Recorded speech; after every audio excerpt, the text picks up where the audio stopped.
राजे मोहिमेला जाण्याच्या तयारीत महालात उभे होते. गेले 4 दिवस राजांचे सामान गडाखाली उतरत होते. महालात सोयराबाई, पुतळाबाई, राजाराम हजर होते. सोयराबाईंनी विचारले, परत येणं केव्हा होणार? उन्हाळ्याच्या मध्यावर आम्ही येऊ. राजाराम पुढे झाले. राजांच्या अंगरख्याला बिलगत त्यांनी विचारले, आबासाहेब, आम्ही तुमच्या बरोबर येऊ? राजांनी त्यांना उचलले. त्यांचा मुका घेत राजे म्हणाले, तुम्ही आलात तर तुमचे दादा महाराज एकटे राहतील ना? राजांची नजर सोयराबाईंच्याकडे वळली. राणीसाहेब, आम्ही निघालो. हातावर दही साखर घालणार ना? मी आणू? पुतळाबाईंनी विचारले. नको, मी आणते, म्हणत सोयराबाई महालाबाहेर गेल्या. महाली फक्त राजाराम व पुतळाबाई होत्या. पुतळाबाई म्हणाल्या, तब्येतीची काळजी घ्यावी, अलीकडे दगदग सोसवत नाही. हो, तुम्ही पण काळजी घ्या. युवराजांवर नजर ठेवा, त्यांची आम्हाला काळजी वाटते. दादा महाराजांनी तुम्हाला पण सांगायला सांगितलंय, राजाराम म्हणाले. राजांची पुतळाबाईंची दृष्टी राजारामांवर खेळली. राजांनी विचारले, काय सांगितलंय? राजारामांनी दरवाजाकडे पाहिले. गडबडीने ते म्हणाले, दंडवत. खोटं. नाही आबासाहेब, अगदी खरं. राजाराम सांगत होते. आम्ही इकडे येत होतो. दादा महाराजांना म्हणतो चला, तर ते म्हणाले आबासाहेब रागावतील. आम्ही एकटेच यायला निघालो, तर ते म्हणाले तुम्ही जाता आहातच तर आमचा दंडवत सांगा. आबासाहेब, दंडवत म्हणजे काय हो? राजांनी बाळराजांना एकदम उराशी कवटाळले. क्षणभर ते काहीच बोलले नाहीत. बाळराजे, दंडवत म्हणजे पाया पडणं. जी माणसं वयाने मोठी असतात पण मानानं नसतात, ज्यांना मोठेपण हवं असतं पण क्षमा करण्याची ताकद नसते, त्यांच्या वाट्याला जे पाया पडणं येतं त्याला दंडवत म्हणतात. बिचाऱ्या राजारामांना काही समजले नाही. ते काहीतरी विचारणार तोच सोयराबाई आत आल्या. चला, आमच्या निघण्याची वेळ झाली. राजांनी हातावर दही घेतले आणि ते राजारामांबरोबर चालू लागले. राजे सदरेवर आले. त्यांनी सर्वांचा निरोप घेतला. अनाजी आधीच पुढे गेले होते. राजांच्या बरोबर महादरवाजापर्यंत मोरोपंत, बाळाजी वगैरे मंडळी गेली. राजांनी सर्वांना निरोप दिला. महादरवाजाची नौबत झडली. राजे गडाखाली खाली उतरल्याचे सर्वांना कळले. संभाजी राजांनी राजांच्या महालात प्रवेश केला. युवराजांची नजर त्या महालावरून फिरत होती.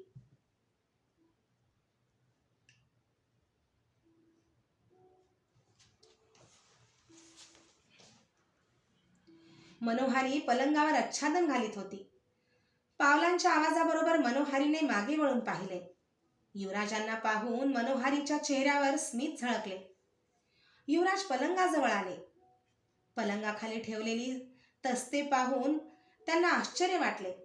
त्यांनी विचारले, ही तस्त बरी इथं? आताशा रात्री खोकला येतो. आबासाहेबांना आता कष्ट सहन होत नाही. साताऱ्याला गेले तेव्हा रात्रभर डोळा लागला नव्हता. युवराज वळले. राजांच्या देव्हाऱ्याकडे त्यांची पावले वळली. आबासाहेबांना साऱ्यांना शिस्त लावता येते, पण स्वतःला मात्र. मनोहारीने दचकून युवराजांच्याकडे पाहिले. युवराज तिच्याकडे पाहत होते. रागावू नको मनोहारी. आबासाहेबांचा उपमर्द करण्यासाठी आम्ही बोललो नाही. ते आमच्या मनातही नव्हतं. मनोहारी हसली. मी कधी रागावले? तुला सांगायला हरकत नाही, पण अलीकडे आमचा जीव सारखा घाबरतो. आम्ही काही केलं, बोललो तरी याचा अर्थ उलटा घेतला जातो. मनोहारी गालिच्याची गुंडाळी करीत होती. ती काही बोलली नाही. युवराज राजांच्या देव्हाऱ्यासमोर उभे होते. नेहमी दिसणारी जगदंबेची मूर्ती, स्फटिकाचे शिवलिंग, दासबोधाची पोथी यापैकी काहीच तेथे नव्हते. आपले देव राजांनी संगती नेल्यामुळे देव्हारा रिकामा होता. रिकामा देव्हारा बघायला बरं वाटत नाही. हो, आबासाहेब गडावर नसले की गड सुद्धा असाच मोकळा वाटतो. पुतळाबाई महालात आल्या. संभाजीराजांनी त्यांना मुजरा केला. पुतळाबाई मनोहारीला म्हणाल्या, मनू, तुझं आटोपलं की नाही? जी झालंच. लवकर आटोप आणि मूतपाक खाण्याकडे जा. आज वातावरण गरम दिसतंय. काय झालं? युवराजांनी विचारलं. काही व्हावंच लागतं असं काही नाही, पुतळाबाई हसून म्हणाल्या. आणि आज तुमचीही चौकशी चालली होती. बापरे, संभाजीराजे उद्गारले. कोणी काही बोलायच्या आधी राजसदर गाठलेली बरी. मी तेच सांगणार होते. संभाजीराजांनी पुतळाबाईंच्याकडे पाहिले. निश्वास सोडून ते जायला वळले. कोणाशी चार शब्द बोलावे म्हटलं तरी आम्हाला जागा राहिली नाही. साऱ्यांनाच आम्ही नको वाटतो.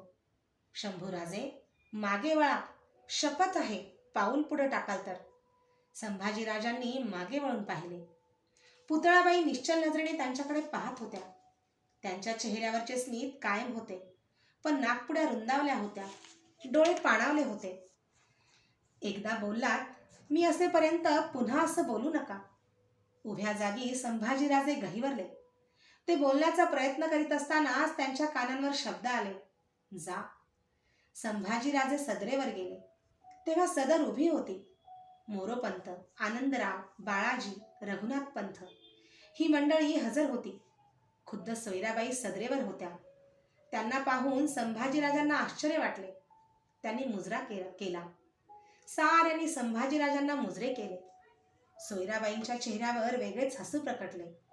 या युवराज, आम्ही तुमचीच वाट पाहत होतो. आम्ही सदरेवर आलो याचं आश्चर्य वाटलं ना? तसं नाही आईसाहेब.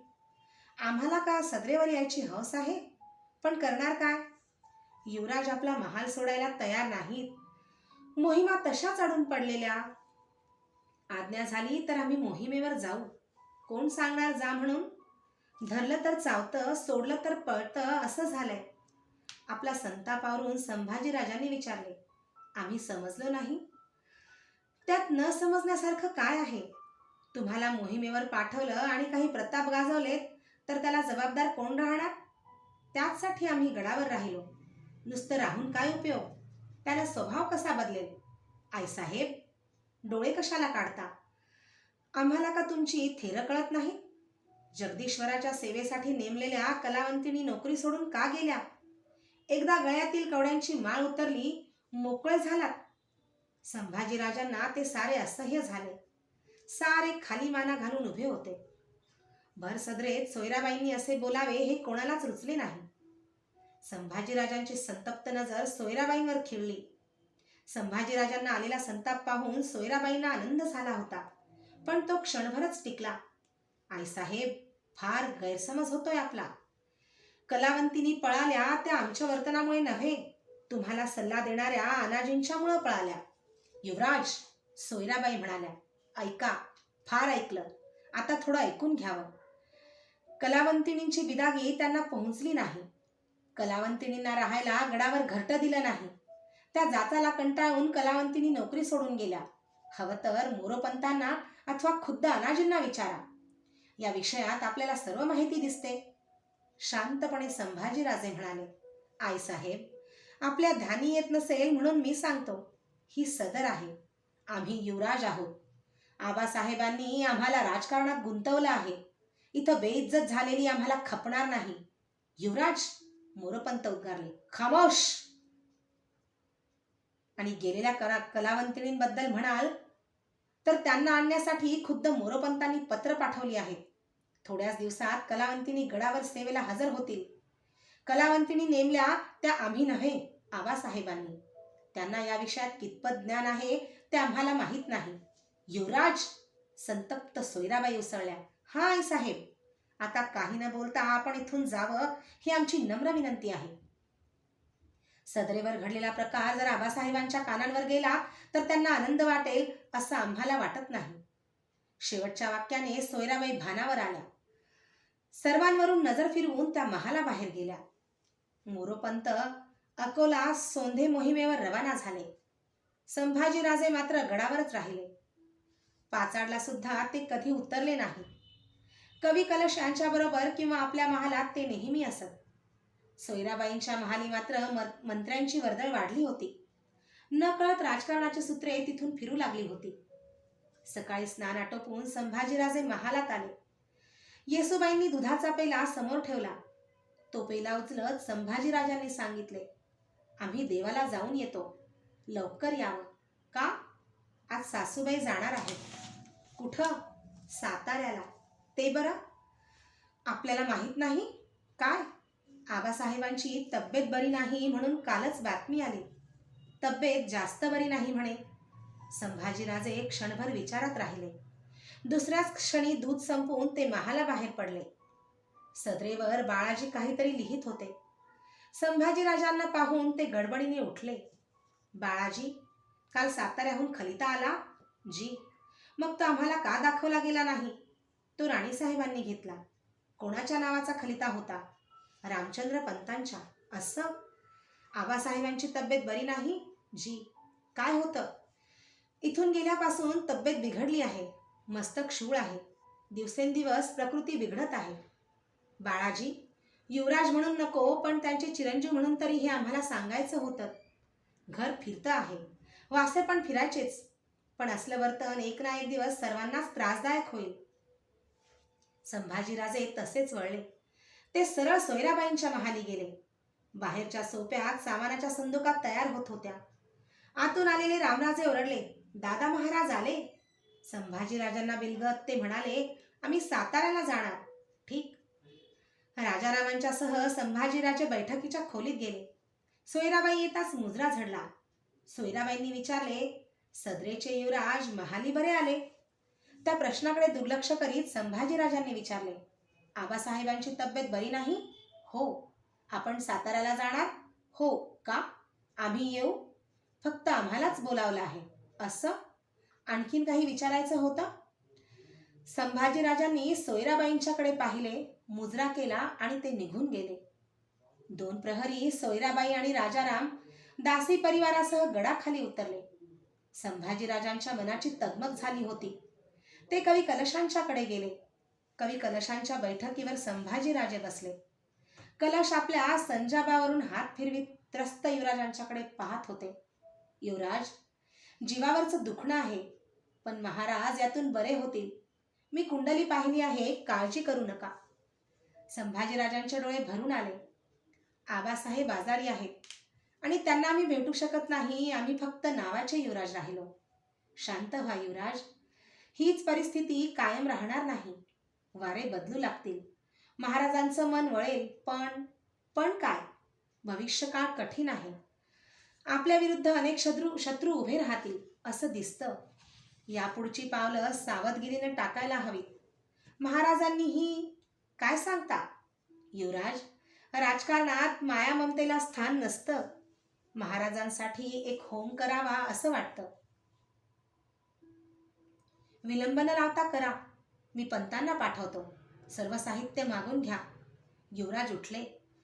कवी कलश म्हणाले, थोडं थांबावं. कलश आत गेले. येताना तबकातून पेला घेऊन आले. राजांच्या हाती त्यांनी पेला दिला. आज सोमवार ना, देवाचा प्रसाद. संभाजीराजांनी हसून भांगेचा पेला हाती घेतला. त्या पेल्याचा स्वाद घेत संभाजीराजे म्हणाले, इथल्यासारखी भांग कुठंच नाही. तेही शास्त्र आहे युवराज. युवराजांनी भांग घेतली. त्या भांगेने त्यांना थोडे बरे वाटले. कलशांनी दिलेला विडा घेऊन ते वाड्याकडे चालू लागले. थंडीतला गार वारा अंगाला सुखावीत होता. कुशावर्ताचा तलाव कमळांच्या पानांनी आच्छादला होता. नव्या पालवीने सजलेल्या रानातून अनेक पक्ष्यांचे आवाज कानांवर येत होते. पायवाटेने युवराज चढण चढत होते. सायंकाळच्या तिरप्या किरणात बाजारपेठ उभी होती. युवराजांना मुजरे झडत होते. युवराज मुजऱ्यांचा स्वीकार करीत होळी चौकात आले. कातळाला वळसा घालून ते नगारखान्याकडे पोहोचले. नगारखान्यावरचा भगवा ध्वज नजरेत येताच संभाजीराजांना महाराजांची आठवण झाली. क्षणात संताप उफाळला. पुतळाबाई महालात कशिदा विणीत बसल्या होत्या. दाराशी युवराज आलेले पाहताच त्यांनी हातातले काम बाजूला ठेवले. कुठं? फिरायला गेला होता? नाही, कवी कलशांच्याकडे गेलो होतो. काय सांगितलं? पुतळाबाईंनी काळजीने विचारले. कुंडलीवरून काळजीचं कारण नाही असं ते म्हणाले. संभाजीराजांचा संताप उफाळला. आम्ही आबासाहेबांच्या पोटी जन्म घेतला आणि त्यांची चौकशी कुंडलीवरून करतो आहोत. कोणाला आमच्या हयातीची जाणीव नाही. आम्हाला काय वाटतं याचा विचार कोणालाच सुचत नाही. घरच्या नोकरांची किंमत सुद्धा आम्हाला राहिली नाही. कलशांच्याकडे पेय जास्त झालं वाटतं. संभाजीराजांनी घाबरून पुतळाबाईंच्याकडे पाहिले. त्यांनी आपला घाम टिपला. ते चाचरत म्हणाले, आमचं चुकलं का? चुकलं नाही, पण तुमच्या लक्षात येत नाही. आम्ही सुद्धा गडावरच आहोत. आम्हाला काही वाटत नसेल? बोलता बोलता पुतळाबाईंचा आवाज भरून आला. त्यांनी डोळ्यांना पदर लावला. संभाजीराजे गडबडीने पुढे झाले. पुतळाबाईंच्या जवळ बसत म्हणाले, आम्ही आमचाच विचार केला. आम्ही चुकलो आईसाहेब, रडू नका. आमच्याजवळ आमची पुण्याई नसेल, पण आबासाहेब लाखाचे पोशिंदे आहेत. ती पुण्याई वाया जायची नाही. आबासाहेब बरे होतील ही आमची खात्री आहे. पुतळाबाई आपल्या दुःखाला वाट देत होत्या. फार दिवसांनी ऐकलेल्या मायेच्या शब्दांनी त्यांचे मन हलके होत होते.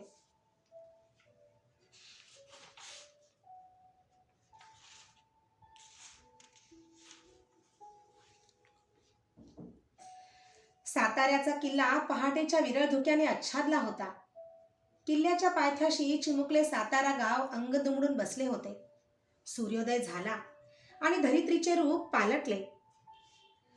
शिवारातले धुके डोंगराच्या कडेला गोळा होऊ लागले. सकाळच्या वाऱ्यावर शाळूचे पीक डोलू लागले. बाभळीवर अंग चोरून रात्रभर बसलेले कवडे शिवारात चराव्यास उतरले. गडावरचे नगारखान्यावरचे पहारेकरी उगवत्या सूर्याला वंदन करून नव्या पहारेकऱ्यांकडे भालाकाठी देऊन मोकळे झाले. चुकून राहिलेल्या दिवट्या विझवल्या गेल्या. गडावरची जाग सुरू झाली, पण तीत गडबड नव्हती. मोठा आवाज नव्हता. साऱ्यांचे लक्ष राजांच्या महालाकडे लागले होते. वाड्याच्या सदरेत पानसंबळ, अनाजी, येसाजी हजर होते. सदरेच्या पायऱ्या चढून येत असलेले हंबीरराव पाहताच येसाजी पुढे झाला. हंबीरराव सदरेवर आले. त्यांनी अनाजींना विचारले, कशी आहे तब्येत? रात्रभर झोप आली नाही. रात्री शिवराम वैद्य आले. आता आत गेले. आज 8 दिवस झाले. पोटाला काही टिकत नाही. मस्तकशूळ कमी होत नाही. ताप गेला, पण हे नवीनच सुरू झालं. पानसंबळ म्हणाले, तुम्ही काय बी म्हणा, पण हे काय साधं आजारपण नव्हं. साताऱ्याला महाराजांनी पाऊल ठेवलं आणि अंथरून गाठलं. एक दिसबी उतार नाही. येसाजीराव, काय म्हणायचं आहे तुम्हाला? हंबीररावांनी विचारलं. आपली पगडी सावरीत येसाजी म्हणाला, देवस्कीची बाब हाय. जाणत्याला विचारून उतार व्हायला पाहिजे. सगळेच उपचार चालले. येसाजीराव, तुमच्या माहितीतला कोणी असेल तर विचारून बघा. त्याच वेळी साऱ्यांची नजर दरवाजाकडे गेली. वयोवृद्ध शिवराम वैद्य सदरेवर येत होते. सारे त्यांच्या भोवती गोळा झाले.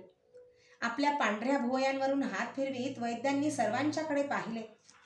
निश्वास सोडून ते म्हणाले, रात्रीच्या मात्रेनं थोडा गुण दिसतो, पण 2 दिवस गेल्याखेरीज नक्की सांगता येणार नाही. तब्येतीला आराम वाटेल ना? अनाजींनी विचारले. अनाजी, मी काल आलो. महाराज महिनाभर आजारी होते असं म्हणता. अंगात अशक्तपणा आहे. निदान ठरवायचं आहे. मी काय सांगणार? शिवराम शास्त्र्यांच्या बोलांनी साऱ्यांची मने थरकली. 2 प्रहरी अनाजी राजांच्या महाली गेले. राजे पलंगावर पडून होते. शेजारी सोयराबाई उभ्या होत्या. साऱ्या महालात शांतता होती. राजांनी डोळे उघडले. क्षीण आवाजात विचारले, कोण आहे? अनाजी आलेत, सोयराबाई म्हणाल्या. राजांनी हाताने खुणावले. अनाजी नजीक गेले. राजांनी श्वास घेतला. राजे कष्टाने म्हणाले, अनाजी. जी महाराज. युवराजांना बोलावून घ्या तातडीनं. जी. अनाजींनी सोयराबाईंच्याकडे पाहिले. बरं वाटल्यावर बोलावून घ्यावं, एवढी कसली गडबड? राजे खिन्नपणे हसले. हात उंचावत म्हणाले, बोलावून घ्या. राजांनी श्वास घेतला. त्यांना पाहावंसं वाटतं. साऱ्यांनी टाकलं. आम्हाला तसं करता यायचं नाही, समजलं? जी. अनाजींनी सांगितलं. रायगडाकडे तातडीने थैली रवाना झाली. गडावर रात्र उतरली. गडाचे दरवाजे बंद झाले.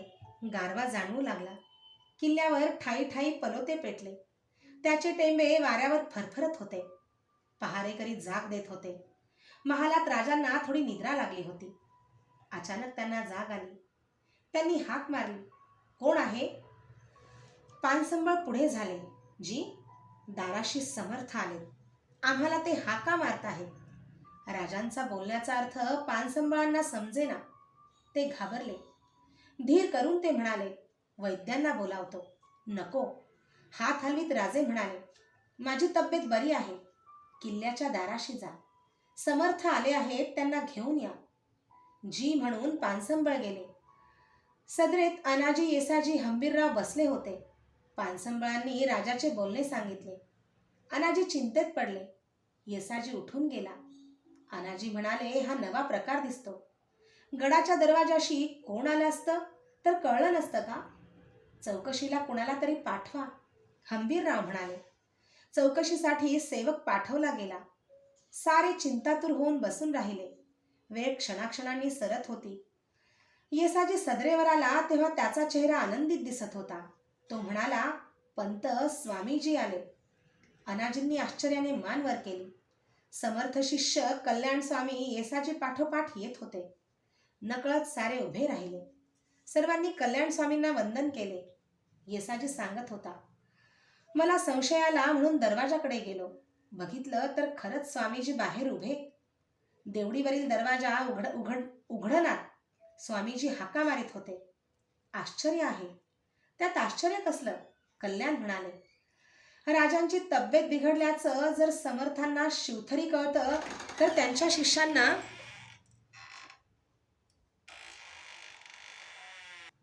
आम्ही दरवाजाशी आलेलं का कळणार नाही? आता विलंब न करता आम्हाला राजांच्या जवळ घेऊन चला. अनाजींच्या मागून कल्याण स्वामी राजांच्या महालात आले. समया प्रज्वलित करण्यात आल्या. पडल्या जागेवरून राजांनी हात जोडले. आशीर्वादाचा हात उंचावीत कल्याण स्वामी म्हणाले, श्री समर्थांनी प्रसाद देऊन आम्हाला पाठवलं. सद्गुरू सारखा आस्था पाठी राखा, इतरांचा कोण करी लेखा. राजांचे अश्रू उशीवर ओघळत होते. कल्याण स्वामींनी राजांच्या कपाळी अंगारा लावला. केसांवरून हात फिरवला. स्वामी, आमच्यामुळं समर्थांना कष्ट पडले. शिष्याने गुरुची सेवा करायची हा रिवाज. असो, जगदंबेची इच्छा. अनाजी, आता आमची चिंता करू नका. आमचं संकट टळलं. राजांच्या बोलांनी सर्वांना धीर आला. कल्याण स्वामींनी राजांना प्रसाद दिला. ते अनाजींना म्हणाले, थोडी लापशी आणा. काही घेतलं की उलट्या होतात. अनाजी म्हणाले, आता व्हायच्या नाही. शांतपणे कल्याण स्वामी म्हणाले. लापशी आणली गेली. कल्याण स्वामींनी स्वतःच्या हातांनी राजांना पाजली. सारे महालात बसून होते. राजांना काही अवधीने निद्रा लागली. सारे समाधानाने बाहेर गेले. आणि खरोखरच राजांना दुसऱ्या दिवसापासून आराम पडू लागला. पोटात अन्न जाऊ लागले. गडाचे चिंतेचे वातावरण निवळू लागले. दिवस उलटत होते. एके दिवशी गडावर संभाजी राजे आले. सतत प्रवासाने ते श्रमी दिसत होते. राजांच्या महालाबाहेर क्षणभर त्यांची पावले अडखळली. महालात सोयराबाई, अनाजी होते. राजे पलंगावर गिरदीला टेकून बसले होते. शाल छातीपर्यंत ओढली होती. राजांचे रूप पाहून संभाजीराजांचे मन सरकले. डोळे खोल गेले होते. नाक अधिकच उठून दिसत होते. मानेवर रुणाऱ्या केसांवर पांढरी छटा उमटली होती. संभाजीराजांनी मुजरा केला. राजे संभाजीराजांना निरखित होते. क्षीणपणे हसत राजे म्हणाले, आलात? बरं झालं. केव्हा गड सोडला? पत्र मिळालं आणि गड सोडला. अखंड रपेट केली असेल ना? वाटलंच. स्नान करा, विश्रांती घ्या. संध्याकाळी बोलू. संभाजीराजांनी परत मुजरा केला आणि ते बाहेर गेले. राजांच्या चेहऱ्यावर समाधान प्रकटले होते. ते म्हणाले, अनाजी, युवराज उतावीळ आहेत पण प्रेमळ आहेत. चुकतात पण समजावलं तर चटकन भानावरही येतात. तीर सुटल्यावर भानावर येऊन काय उपयोग? सोयराबाई म्हणाल्या. राणीसाहेब, चुका साऱ्यांच्याच हातून होतात. सावरून घ्यायचं मनात आणलं तर तसंही होतं. एखादा माणूस उतावीळ आहे आणि त्याच्या हाती तीर कमान आहे हे कळलं तर त्याच्या पुढे जाणं ही सुद्धा चूकच ठरते नाही. पण मी म्हणते ते नंतर सांगा. आता आम्हाला बसवत नाही, आम्ही झोपावं म्हणतो. पलंगामागे उभे असलेले पानसंबळ पुढे झाले. राजांच्या मानेखाली हात देऊन त्यांनी गिरद्या काढून घेतल्या. राजे पलंगावर आडवे झाले. त्यांनी डोळे मिटून घेतले. उलटणारा दिवस राजांच्या प्रकृतीला आराम घडवीत होता. राजांचा थकवा कमी होत होता. संभाजी राजे, राजाराम यांच्यासह राजे मनमोकळेपणाने बोलू लागले. महालात प्रसन्न वातावरण अवतरले. 2 प्रहरी राजांना जाग आली. महालात कोणी नव्हते. एक दीर्घ जांभई देऊन ते कुशीवर होणार तोच त्यांची नजर पायथ्याशी गेली. पायांशी कोणीतरी उभे होते.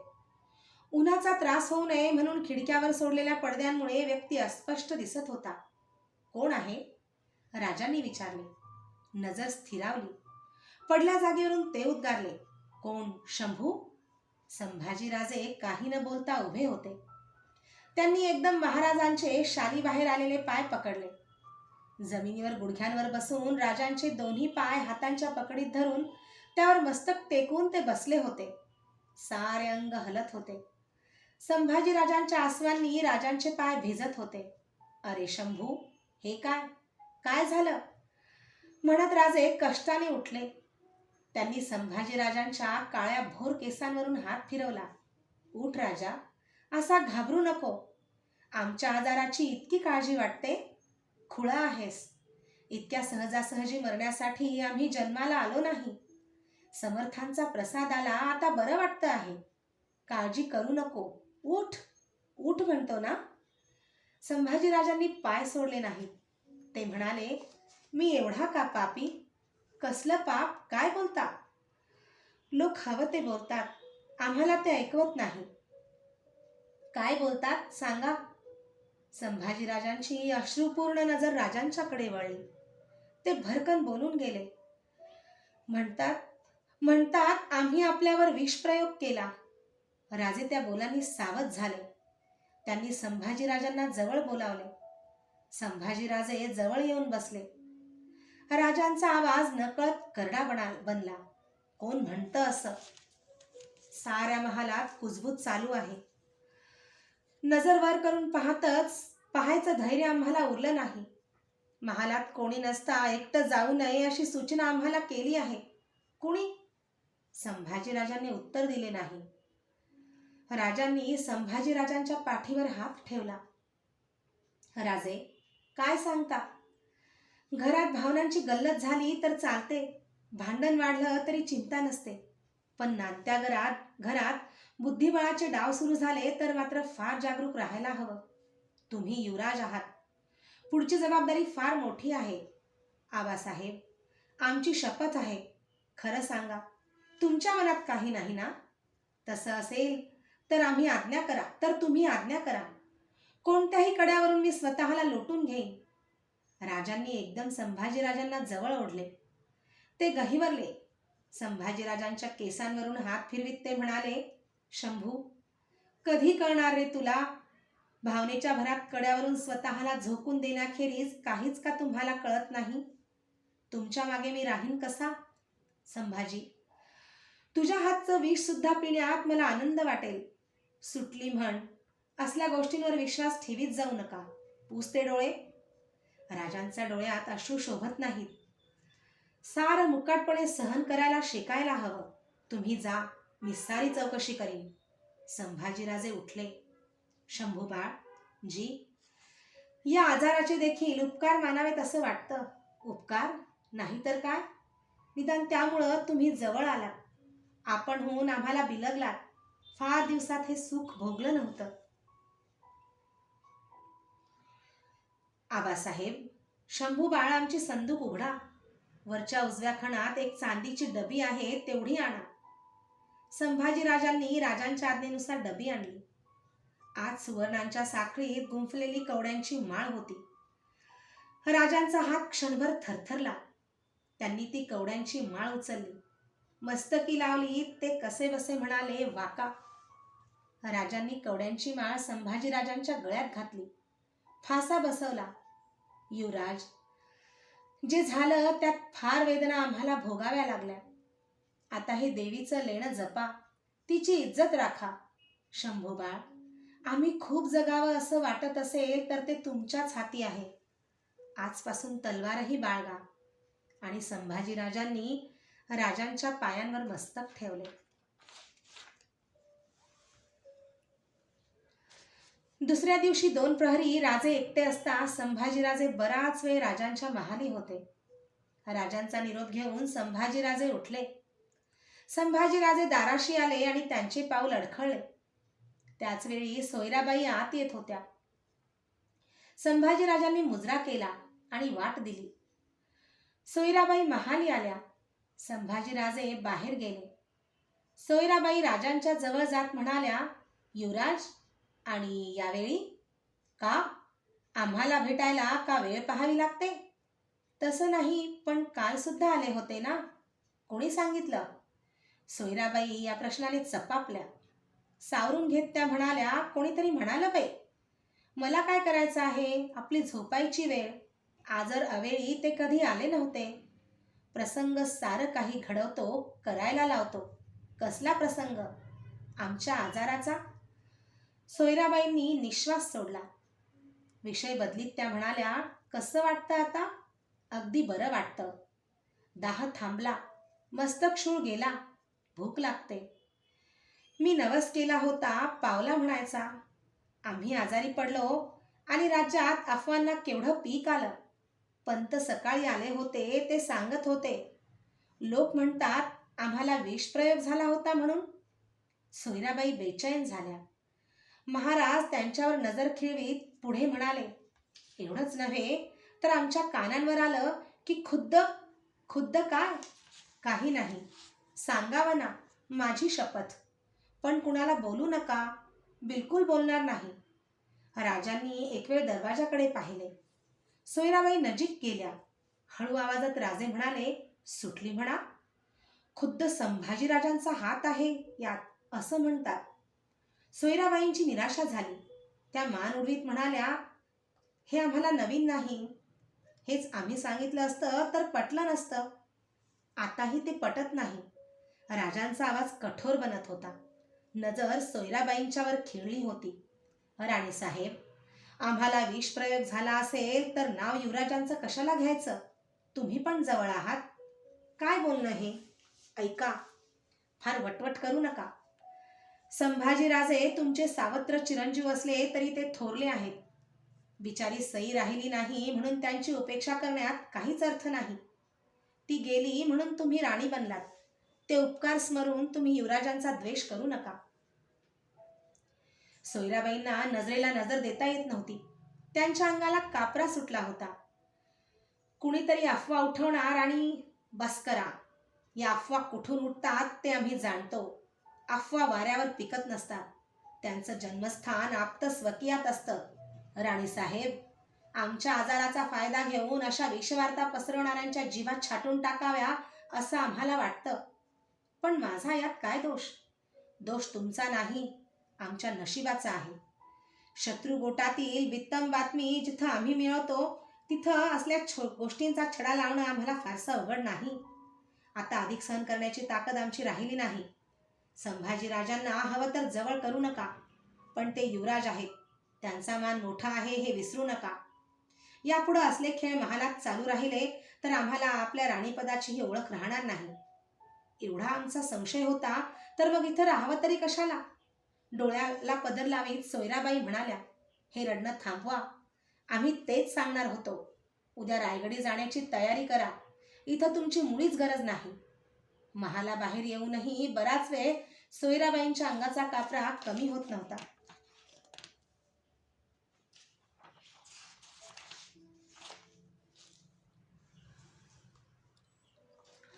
राजांच्या प्रकृतीला चांगले बरे वाटू लागले.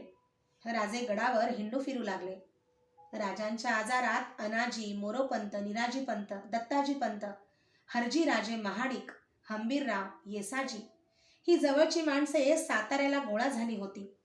साऱ्या मोहिमा काही काळ थंडावल्या होत्या. राज्यात राजांच्या आजाराच्या अनेक अफवा पसरत होत्या. राजांनी सर्व गडांना आणि अधिकाऱ्यांना आपल्या खुशालीचे खलिते पाठवले. नव्या मोहिमांचे विचार सुरू झाले. अर्धवट पडलेल्या जंजिराची मोहीम हाती घेण्याची आज्ञा राजांनी केली. फौजा निरनिराळ्या मोहिमांवर पाठवल्या जाऊ लागल्या. नजरबाजांची वर्दळ गडावर वाढू लागली. राजांना राज्यातल्या वार्ता कळू लागल्या. एके दिवशी एक स्वार तातडीने गडावर आला. त्याने आणलेली थैली वाचून राजांना आनंद झाला. सकाळच्या थंडीचा प्रभाव कमी झाला होता. आकाशात सूर्य चढत होता. राजे सदरेत बसले होते. राजांनी अंगावर शाल पांघरली होती. शेजारी निराजीपंत, मोरोपंत, हंबीरराव, येसाजी ही मंडळी अदबीने उभी होती. राजे संभाजीराजांची वाट पाहत होते. संभाजीराजे आले. त्यांनी राजांचे पाय शिवले. एवढ्या सकाळी सदर का भरावी, आपल्याला का बोलवावे, हे संभाजीराजांच्या ध्यानी येत नव्हते. राजांच्या चेहऱ्यावरील प्रसन्न भाव पाहून संभाजीराजांना धीर आला. न राहून त्यांनी विचारले, आबासाहेब, आज्ञा बरी झाली? आज्ञा नव्हे शंभूराजे, इच्छा, प्रबळ इच्छा. तुम्हाला पाहावंसं वाटलं. संभाजीराजांचे मन आनंदले. राजे युवराजांच्याकडे पाहत होते.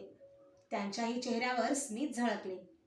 युवराज, आता तुम्हाला आम्ही एक कामगिरी सांगणार आहोत. जी आज्ञा. रघुनाथपंत हणमंते आमच्या भेटीसाठी येत आहेत. ते आज साताऱ्याला येतील.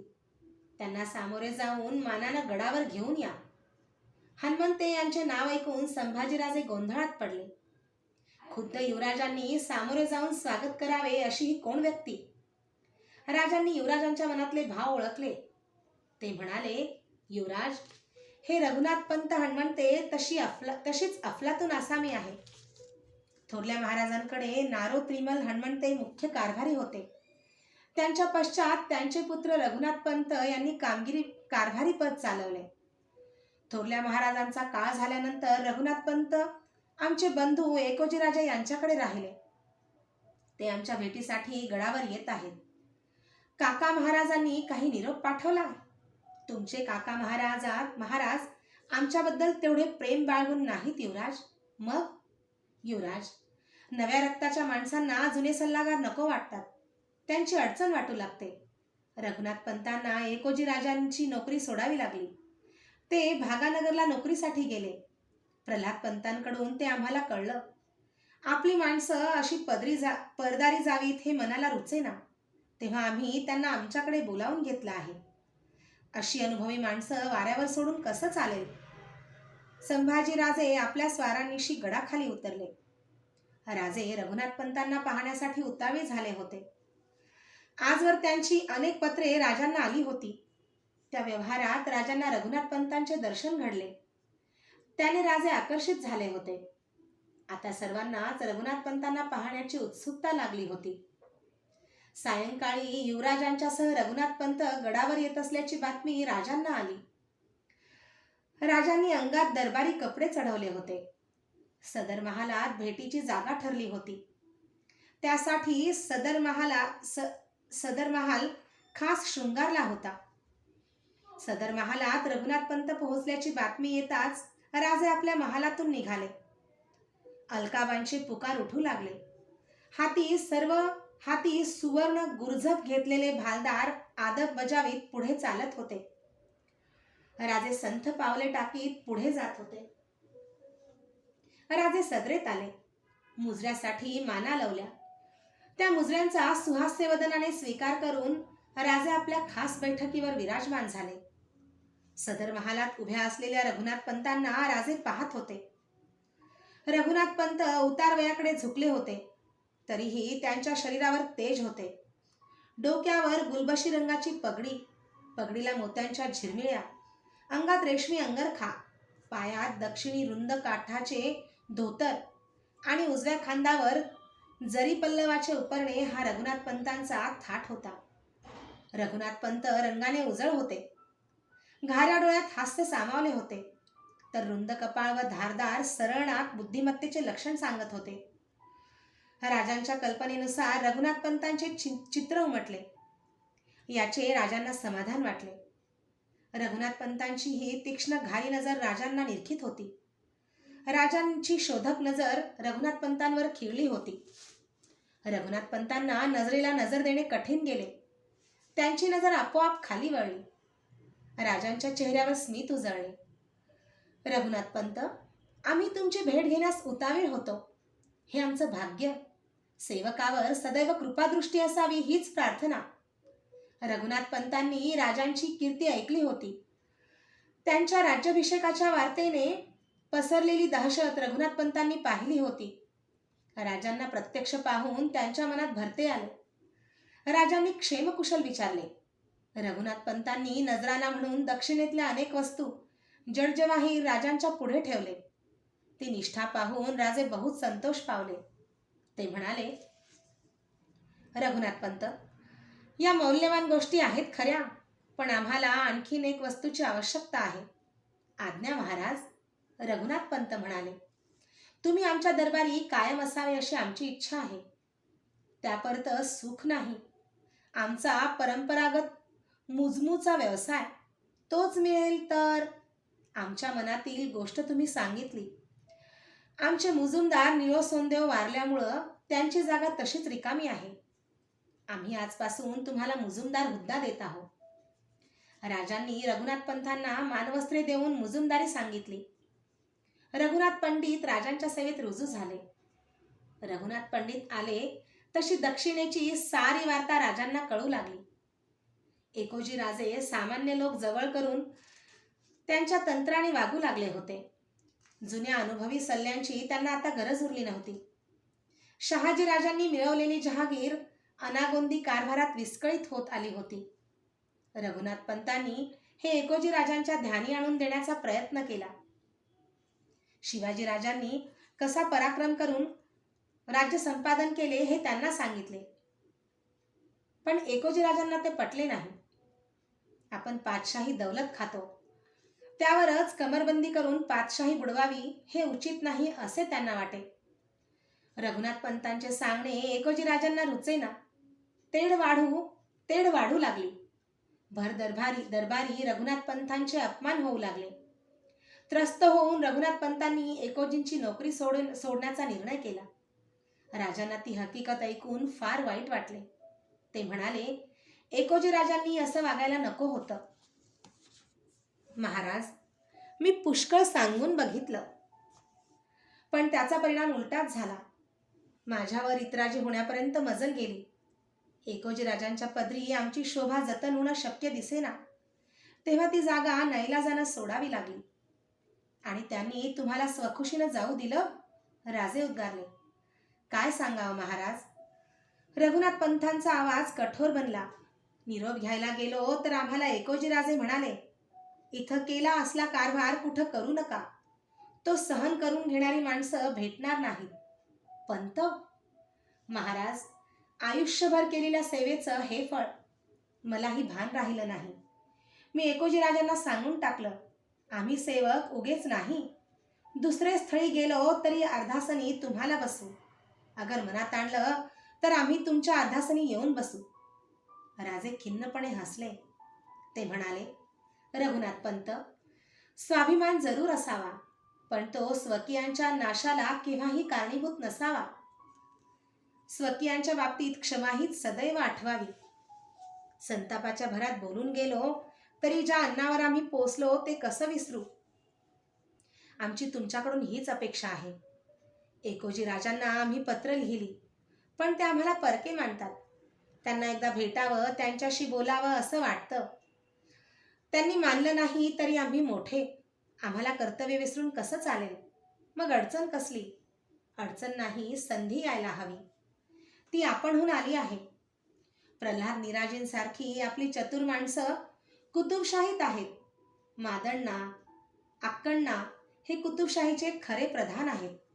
त्यांच्या मनात आपल्याविषयी आदर आहे. खुद्द कुतुबशहा आपल्याविषयी भीती बाळगून आहे. मादण्णा, अक्कण्णा यांनी कुतुबशहाच्या मनात आपल्याविषयीचा स्नेह निर्माण केला आहे. आपण मनात आणाल तर हा स्नेह पक्का करण्यास अडचण येणार नाही. तुमच्याही मनात ही गोष्ट आहे असं दिसतं. रघुनाथ पंतांचे डोळे पाणावले. आवाज घायाळ बनला. आपले डोळे टिपीत ते म्हणाले, महाराज, इथं आल्यापासून माझा जीव गुदमरतो आहे. जे राज्य आपण संपादन केलं त्याला तोड नाही. आज थोरले महाराज असते तर त्यांना धन्य वाटलं असतं. थोरल्या महाराज साहेबांचं स्वप्न तुम्ही साकार केलं, पण एक स्वप्न तसंच अधुरं राहिलं. कोणतं? जो उत्तरेत मोगल आहेत तोही राज्य सुरक्षित नाहीत. त्यासाठी दक्षिणेतल्या राज्यांची एकजूट होणं आवश्यक आहे, हे थोरल्या महाराजांच्या मनात सदैव होतं. आदिलशाहीला ते आता जाणवतंय. कुतुबशाही याचा आनंदानं स्वीकार करील. एकोजी राजे तर आपले लहान बंधू. ही एकजूट झाली तर आपलंही स्वप्न साकार होऊन जायला फारसा वेळ लागणार नाही. कसलं स्वप्न? एक ना एक दिवस दिल्ली तख्ताची भीती नाहीशी करण्याचं, आमच्या परमपवित्र काशी विश्वेश्वराची स्थापना करण्याचं. कोणी सांगितलं तुम्हाला? महाराज, आम्ही दक्षिणेत होतो तरी आमचं सर्व लक्ष इकडे लागून होतं. राजे क्षणभर भावनाविवश झाले. ते बोलून गेले. जगदंबेची इच्छा, तिच्या आशीर्वादानं सारे मनोरथ सिद्धीस जातील. राजांनी पंतांचा आणि त्यांच्याबरोबर आलेले त्यांचे बंधू जनार्दन नारायण व इतर कुटुंबीय यांचा परामर्श घेतला. त्या सर्वांची व्यवस्था लावून दिली. रघुनाथ पंतांच्या बोलांनी राजसदर रंगत होती. राजांच्या डोळ्यासमोर स्वप्न तरळत होते.